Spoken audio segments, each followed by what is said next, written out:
Hello, welcome to a new episode of Germany in Focus, a podcast made possible by members of The Local.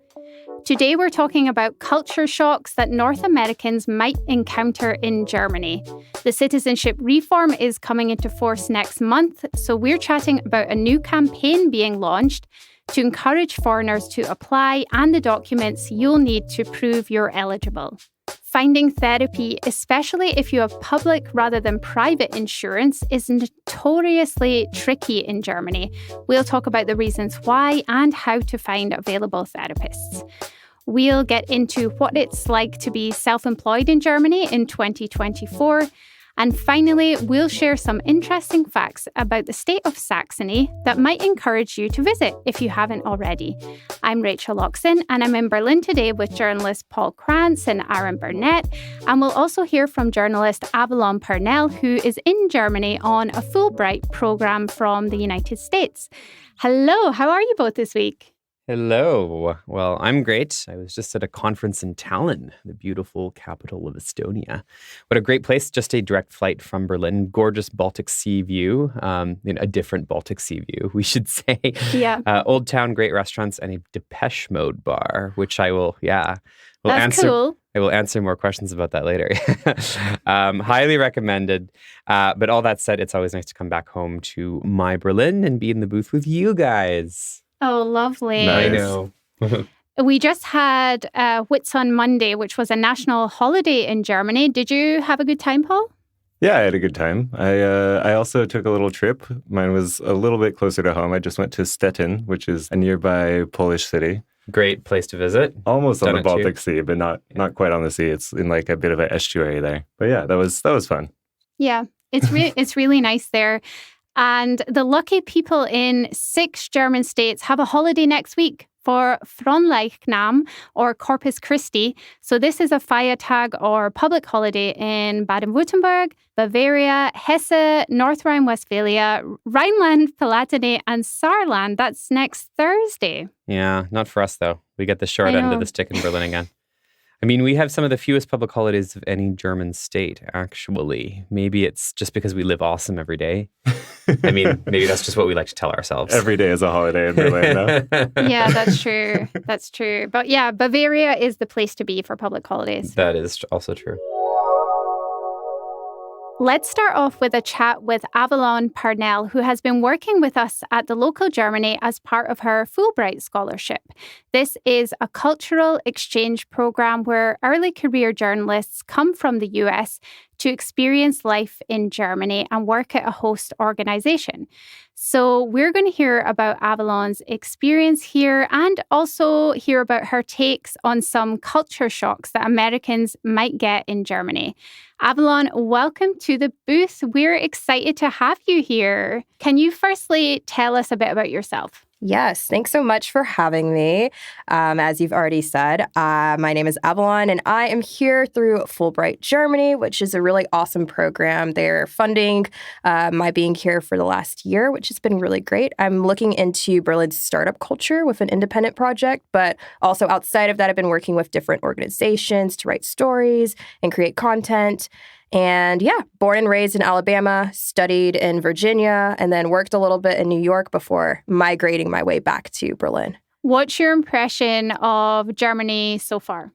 I really love Germany, which isn't that big of a surprise since I had a lot of Germans that I went to school with in high school. So I already had an idea that I would likely enjoy German culture, but it's been even better than what I could have expected.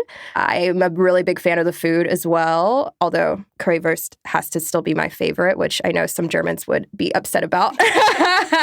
But I still, even outside of Berlin, I think it's just a really, really great country to be part of. Yeah. Have you traveled around a bit? A lot of it.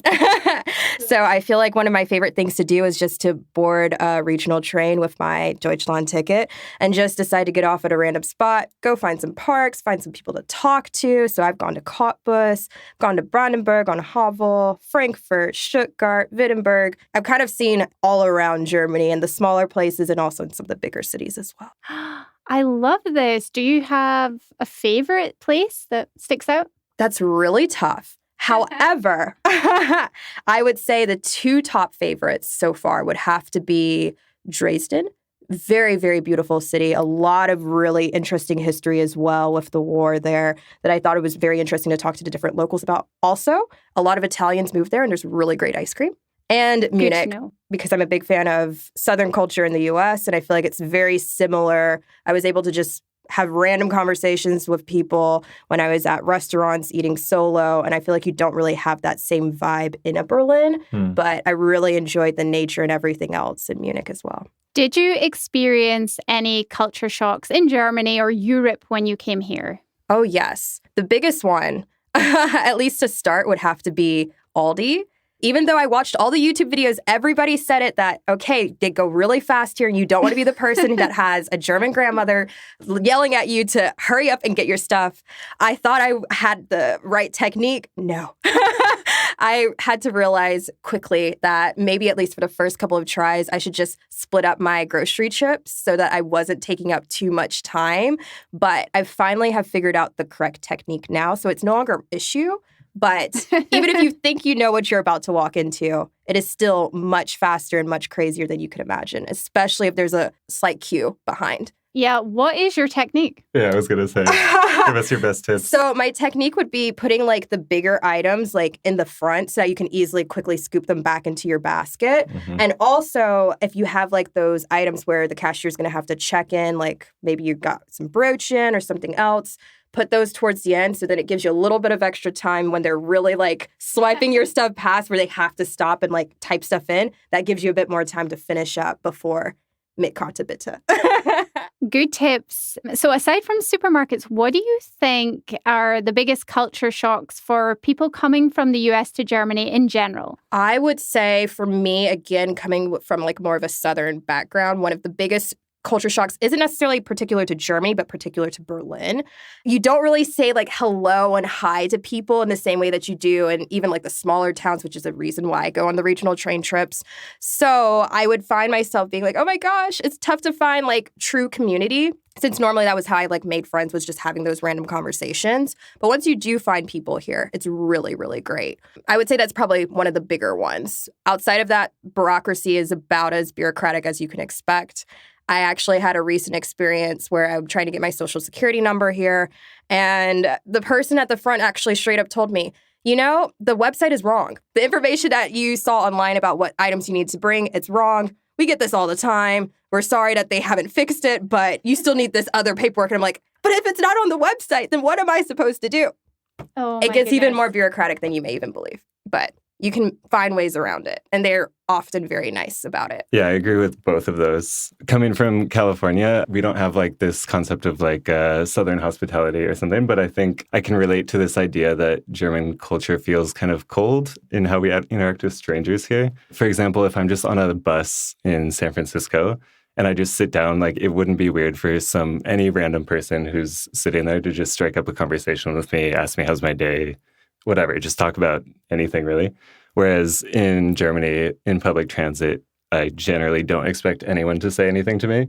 And furthermore, I kind of feel like it's expected of me to kind of sit down and be quiet and keep to myself, right? For me personally, coming here was like a weird mix of culture shocks because I actually moved here from South Korea, where I was previously living and teaching English for a few years. And so coming from there, I had already had it in my mind, like, okay, I'm going back to this Western society. And so it's going to be more like the US. And then I came here and was like hit by like counter culture shock coming from there, but also this kind of slap in the face of like, oh no, this is not the States, you know, there's different things here. And specifically on that, on like the friendliness of people, I see it as like a spectrum where the US is over here where everyone's like really friendly and outgoing, and Korea is on the far end of that spectrum where everyone is really quiet and reserved. And I think Germany is somewhere in the middle where it's like people are more reserved than the US, but they also, you know, you're going to see people being loud on the trains, partying and stuff like this every now and then. And the other one that kind of always makes me laugh is how strangers in Germany walk around, in general, people walk around with very stern looks on their face. But if you need something, if you approach someone and ask directions or something, people instantly smile and they're so ready to help you, but they look very unfriendly. It's like they're staring, they're scowling, and then you say hello, and they're like, hello, like smile, big smile, like happy tone. Yeah. And then as soon as they turn around, like straight back to like angry face. In Berlin? In Berlin as well, but I think more so maybe outside of Berlin. Ah, okay, interesting. But even in Berlin, I feel like people walk around with a scowl a lot. Oh, yeah, for sure. Yes. For sure. I can relate to that coming from Scotland, where we kind of all talk to each other. Avalon, the bagels aren't as good here. That's what you told us when you came in. They are not. It's really, really unfortunate because I actually like the cream cheese. It's a bit lighter here as well. It's slightly different from what I'm used to in terms of like the different fat levels. But there's other ways around it. There's other really good bread here. So it's not the hill I'm willing to die on. But it is still quite disappointing to like even go to the supposed best bagel place in Berlin and find out that it's not the consistency of bagel bread that you actually want. Yeah. I have the same problem with burritos here as a California resident in Berlin. And I think maybe all Americans in general, it's like, in my opinion, you cannot find good Mexican food in Berlin or in Germany. Sorry to the few restaurants out there that are trying their best, but it's just not quite the same. No, I completely agree. There are some taco stands here where you can get some fairly decent like carnitas or something else. But outside of that very specific one field of like Mexican food, there's really not many other places where you can get well-priced entrees. And delicious. Exactly. Flavorful. Because you don't even really see the chilies in any grocery stores to make it. Yeah. So it makes sense, but still a bit disappointing. There's not even Tex-Mex here. Like, I think there is. all other like obsessions with Texas, like there's restaurants that offer it, but then Yeah. if you actually try it, it's not. It's not the It same. doesn't live not up the to our standards. Yeah. Well, I'm sure a lot of people can relate to that. Thank you both so much. Okay, let's move on. Germany's citizenship reform is being implemented in June. In fact, it's June 27th that it will officially come into force. Side note, guys, the German government originally told us it was June 26th, and they've changed it to June 27th without any explanation. Something that they're known for, providing Absolutely. explanations to these kinds of questions when they Yes. decide to delay things, I did ask them. Obviously, one day is not a big difference, but I find this quite annoying. Anyway, we now know that an information campaign is going to be launched to encourage foreigners to apply so people can find out if they're eligible. Aaron, what can we expect from this campaign? Well, we can expect it to start the day the new rules come into force, June 27th, as we have now said. I mean, this law has been delayed so many times. I don't know if they just felt like getting one more day in there of the old regime. Just to mess with us? Yeah, I know. Maybe. Who knows? But a quick reminder, this is a law that is already passed. Despite the number of delays we've seen around it before, it is already passed. It just included a specific 3-month implementation period for German officials to update their procedures to be in line with the new rules. And that implementation period was written directly into the law. Many German laws do that, by the way. We learned a lot of that during COVID. So an important reminder that there's no changing this. The law is already passed. At that time, as we've said, June 27th, the government intends to provide information in both German and English about naturalization as part of this campaign of theirs that they're talking about. So a couple of things that we expect that this campaign will cover. First of all, whether you fulfill the requirements at all. There'll be a digital quick check, we are told, just to make sure that you do, in fact, meet all of the criteria. So a quick little online thing that you can go through just to have a look. We do see one of those things in Berlin, for example, but this will be kind of rolled out everywhere. And then, obviously, other things they want to encourage people to actually do it. And there'll be some tips, I think, as a part of this campaign, it seems, about how to actually do it. You'll see that on various social media channels. Although I would also humbly suggest that you take a look at the various essential articles and checklists that we've done up here at the Local Germany, of course, which you will find in our show notes if you just can't wait for the government to come out with their great little campaign. Yeah, but the government is at the very least signaling its support here. So there is that. Yeah, and I'm wondering if we know more than the government, to be honest. Well, I guess we'll find out. I mean, should we start taking bets? and see who's better come June 27th. But, if you just can't wait, it's another 5 weeks before that date. So if you want to know now, check out those articles in the show notes. Yeah, absolutely. And there's also going to be ads on social media and things like that. So you'll see these popping up on likes of Instagram, right? Yeah, Instagram, Twitter /X, Zitter, whatever we're calling it now, Facebook, various other things. Yeah, it'll all be there.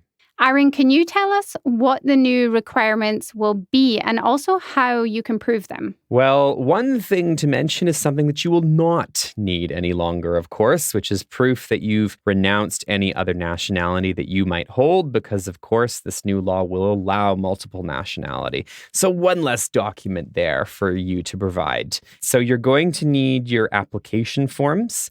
You'll need the fee, you'll need your ID, and you'll need a record of your residence period. Of course, the required residence period in most cases has gone down from 8 years to 5, or it will do in late June there. You might also want to submit a tax return and an employment contract proving that you can support yourself, for example.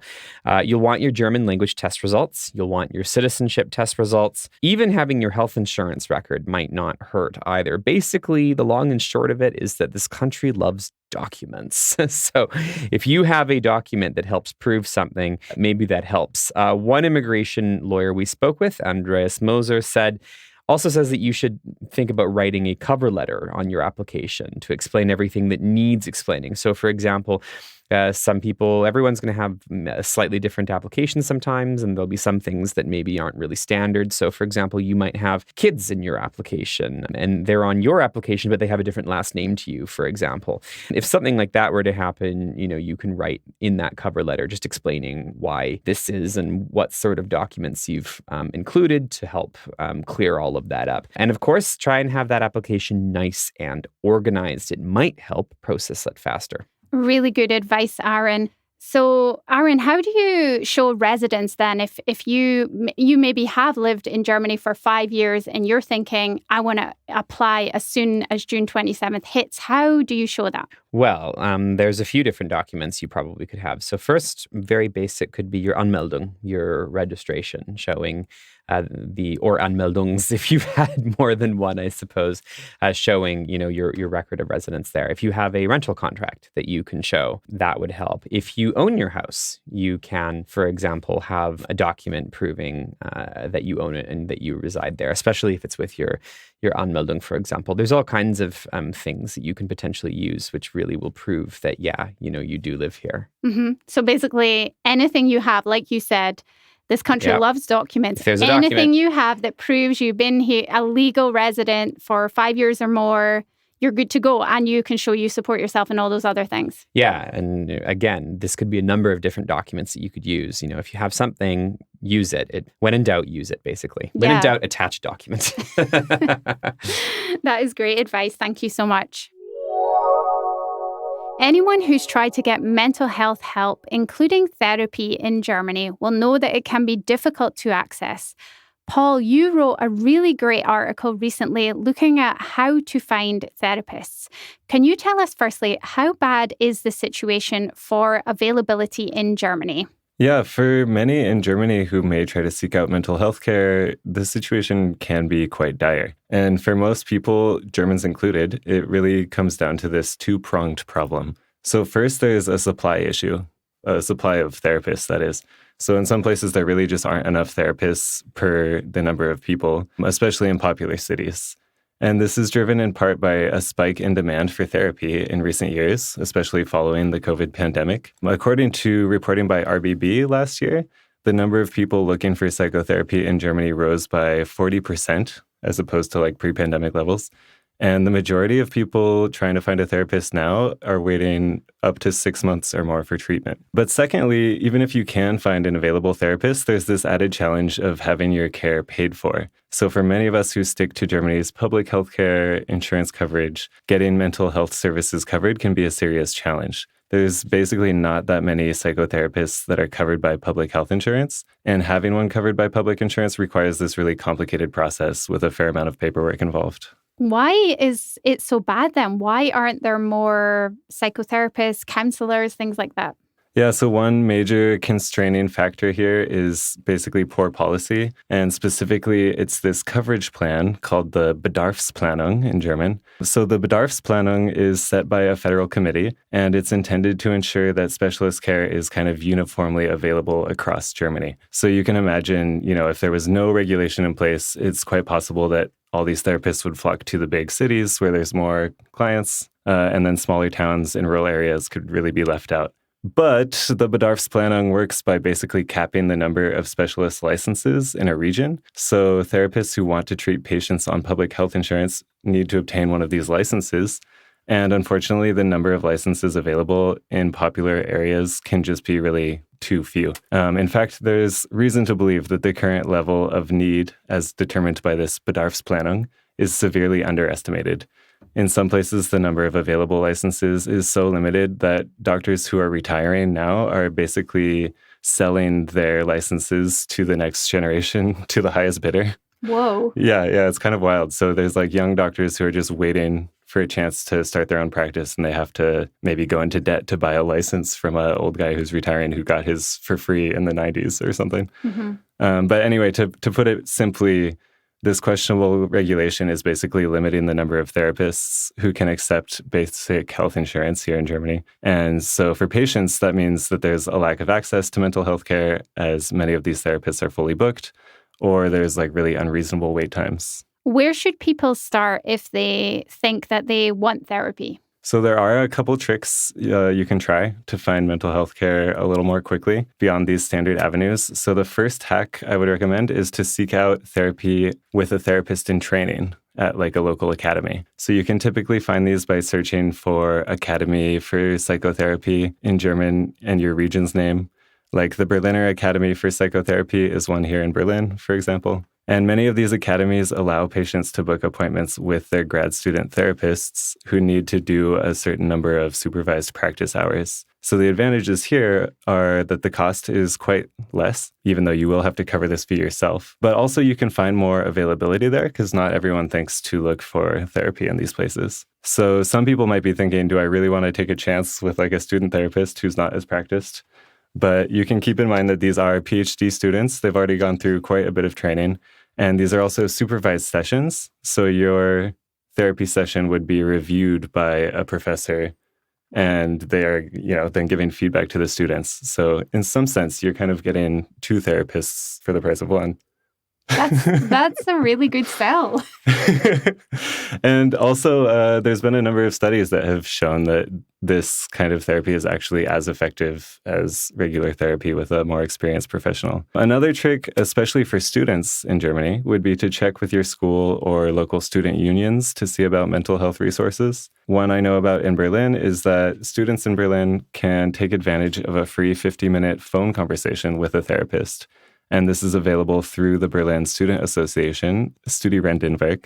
And interested listeners can find links to those resources in the article in our show notes. Yeah, really interesting. And we should also add, if it's of course an emergency, you should seek your GP, who will hopefully be able to get help a lot sooner than this. But if you're just looking for doing some therapy and it's not an emergency, I think these are really handy routes to go down. Yeah, that's a good point. If it's not possible to find a therapist on public insurance, Paul, or if there is too long a wait and you want it faster, is it possible to get a private therapist in Germany and then get it reimbursed?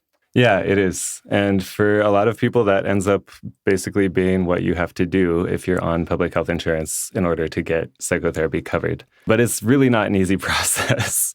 So public health insurance providers in Germany are mandated to cover mental health care when there is a, quote, supply emergency.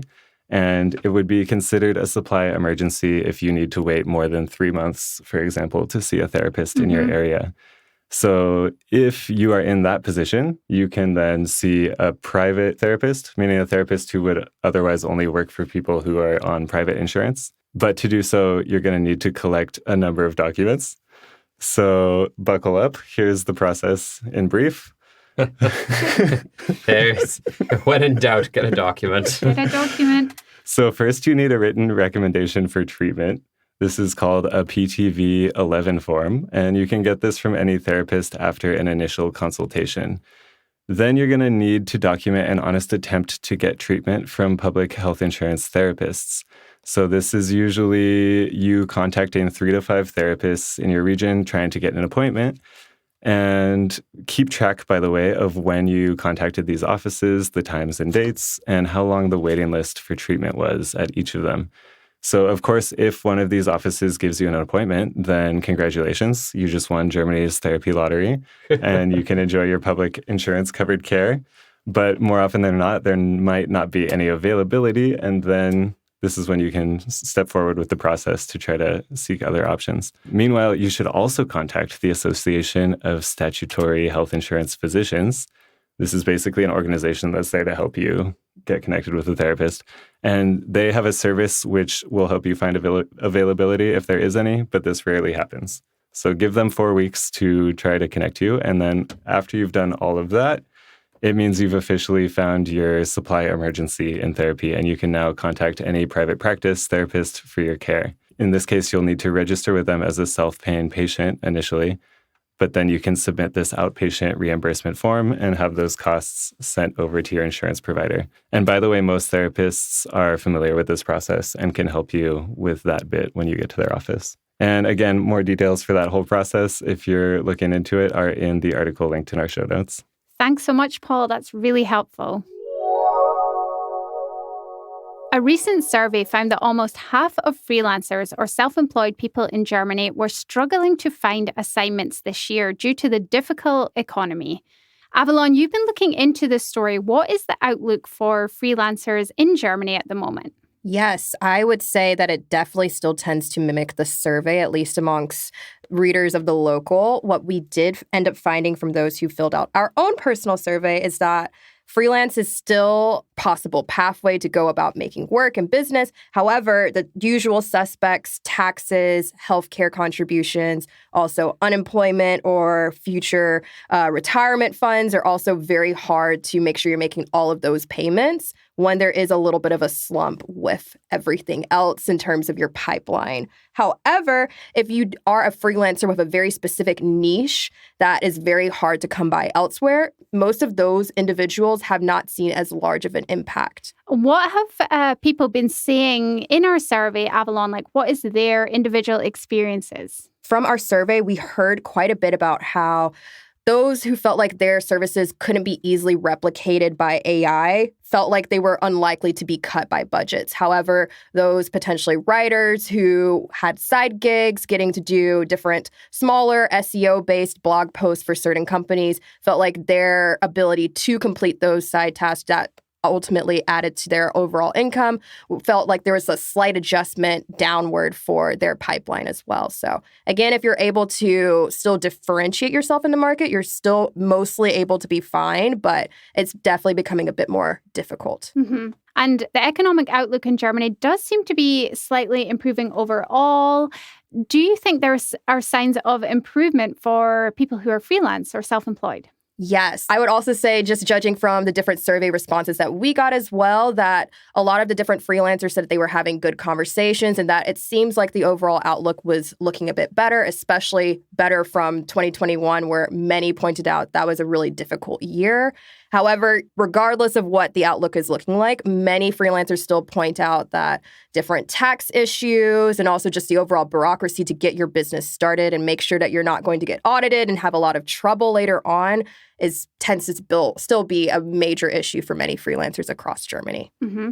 Aaron, would you say, are those the most difficult aspects of being freelance or self-employed in Germany, or what else would you add to it? No, definitely. Those are the big ones. That's, as Avalon was saying just now, how much bureaucracy there can be to running your own business, how expensive it can be, and the kinds of plans that you need to be able to make. You know, those really rank right up there. And that really is borne out in the survey. And then there's my personal experience as well. I mean, in terms of some of the things you're going to need, you need a dedicated tax number, possibly even a VAT number if you're making a certain amount of money. You will always have to file a tax return. Employees don't technically always have to do this in Germany. And that can come with its own costs. I mean, first off, many freelancers I know spend a great deal of money on professional tax advisors just to help them navigate all of the requirements. And the cost of those tax advisors, while that is tax deductible, the accounting fees that you might be paying to them, what you pay them can far outweigh the benefits that you'll get back from any tax deductions that you might be eligible for. Plus, many people have to pay a lot more in health insurance because you pay the employer and the employee shares yourself. You're also not typically paying into your unemployment insurance or pension. So as Avalon said just now, you have to rely a lot more on yourself. Insurance as well for certain risks is also an extra cost that you have to consider. Tax deductible, but still necessary a lot of the time. But there's a few workarounds. The thing about those workarounds is that sometimes it takes you years to figure it out, right? Yeah. I feel like after 6 years of freelancing, I'm finally figuring all of these things out. And I finally have a handle on all of the bureaucracy and the tax deductions I'm eligible for and all those kinds of things.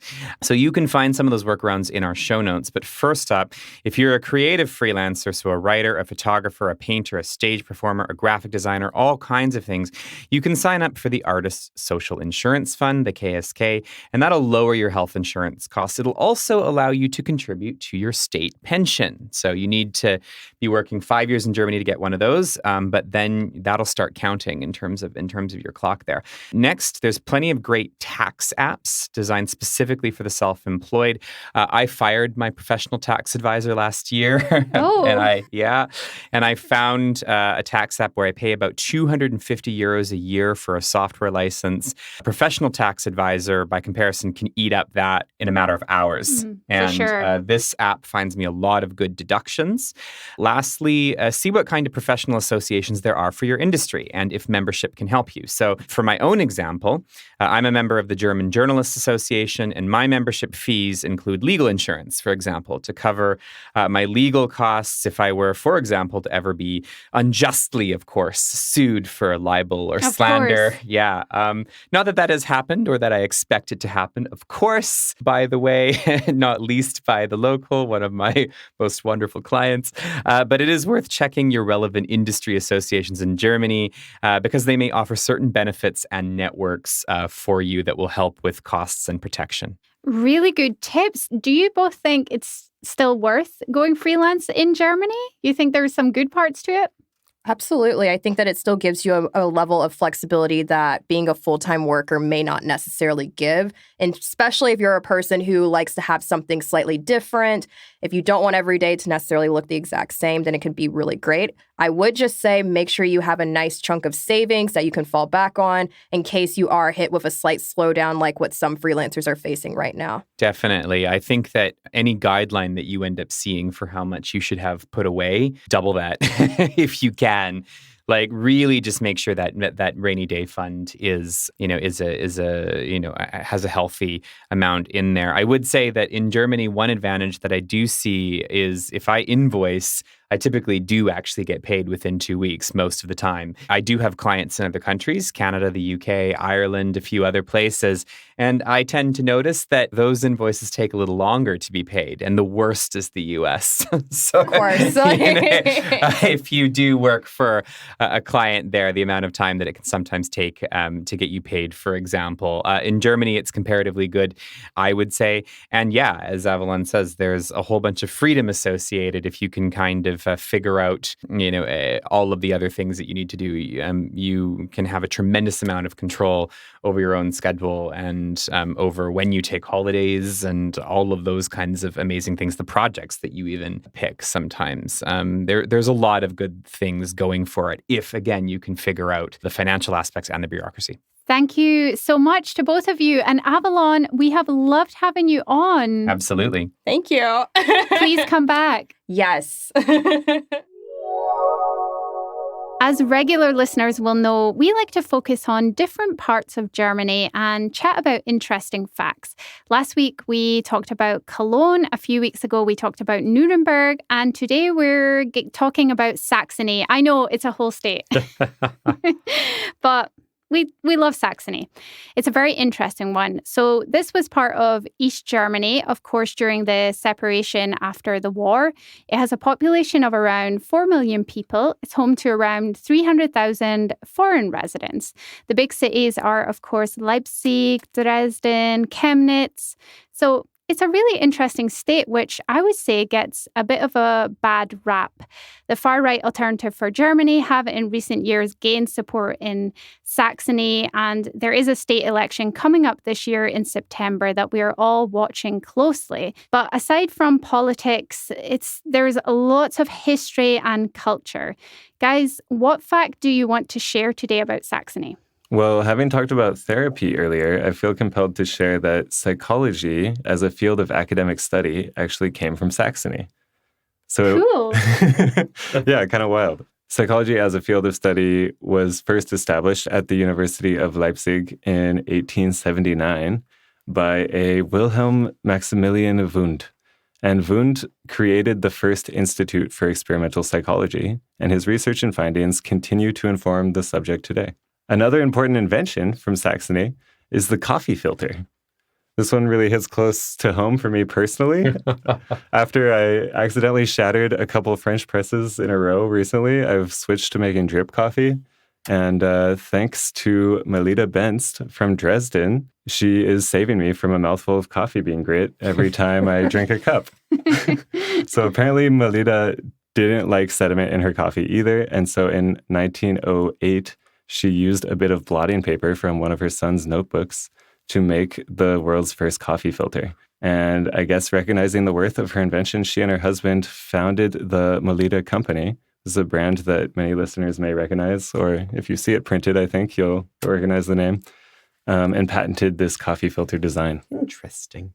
Well, I know it's May, and we all know how much I love Christmas markets in Germany. Yeah. You're thinking about them even now. Yeah, well, you brought up Saxony. Let me say that Dresden's is the oldest in Germany, and it's also one of the best you're ever going to see. So that's why I thought of it right now. Christmas is a while away, I know, but there's plenty of time to plan ahead for your trip there, according to this advice. Otherwise, I can recommend the Bach Museum in Leipzig for classical music lovers. It's an absolute must, right up there with Mozart's house in Salzburg or Beethoven's in Bonn. And of course, who could forget the gorgeous Frauenkirche in Dresden? Really lovely. So yeah, I have to say I really like Saxony. I enjoyed visiting the Ore Mountains at Christmas time a few years ago. So I had the Saxony Christmas experience. I'm a big fan of Leipzig too. But one really cool fact I want to share about Saxony is that it's home to a favorite of Hollywood directors, and that's the town of Görlitz.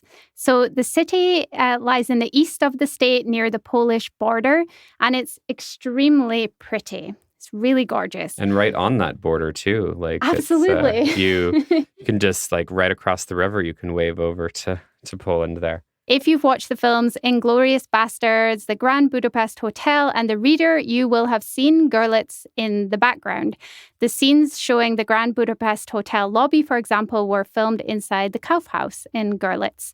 I'd also recommend searching online for a site called Discover Görlitz. It's run by an American longtime resident of Germany called Tessa, and she knows so much about Görlitz, and it inspires me to visit.